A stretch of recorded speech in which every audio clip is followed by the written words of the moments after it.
vous efforçant de conserver l'unité de l'esprit par le lien de la paix. Éphésiens 4, 3. Il y a deux types d'unité. L'une est organisation, l'autre est organique. L'Église est un organisme, non pas une organisation. C'est la chose la plus importante dont nous ayons à nous souvenir. L'unité en tant qu'organisation est le fait de l'homme. Pour illustrer cette unité, nous prendrons un syndicat. Le syndicat est formé par un rassemblement de quelques personnes. Ils s'unissent sur la base d'un accord et font un règlement. Les membres sont d'accord sur ce règlement, versent des cotisations en tant que membres et assistent à toutes les réunions. C'est ainsi qu'un syndicat se forme. C'est une organisation. Pour illustrer l'unité organique, prenons l'exemple de l'arbre. L'arbre est constitué de branches, de feuilles et de fruits. Toutes ces choses placées ensemble forment une unité. Cette union est formée non pas sur la base d'un règlement, d'une cotisation, mais cette unité est intérieure.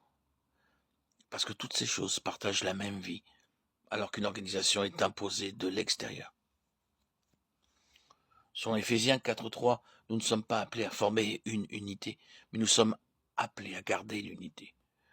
L'unité dont il est question dans Éphésiens 4.3 n'est pas basée sur une organisation.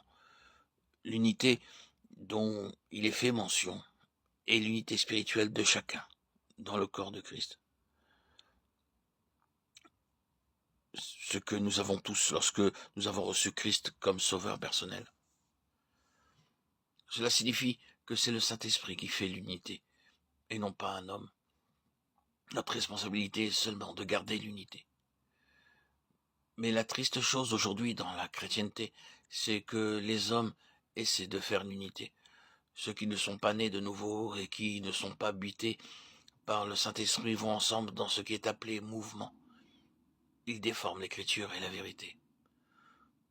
De tels hommes ne peuvent produire qu'une organisation. L'Église de Dieu, elle, est une unité organique constituée par le Saint-Esprit. L'unité du Saint-Esprit est fondée sur les unités mentionnées au verset 4 à 6. Un seul esprit, un seul Seigneur, un seul Dieu et Père.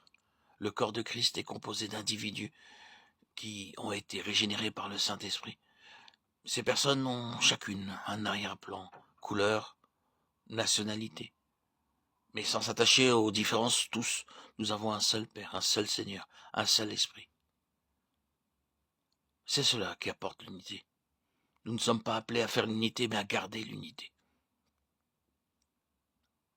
Notre responsabilité est de marcher dignement dans la vocation, en gardant l'unité de l'esprit.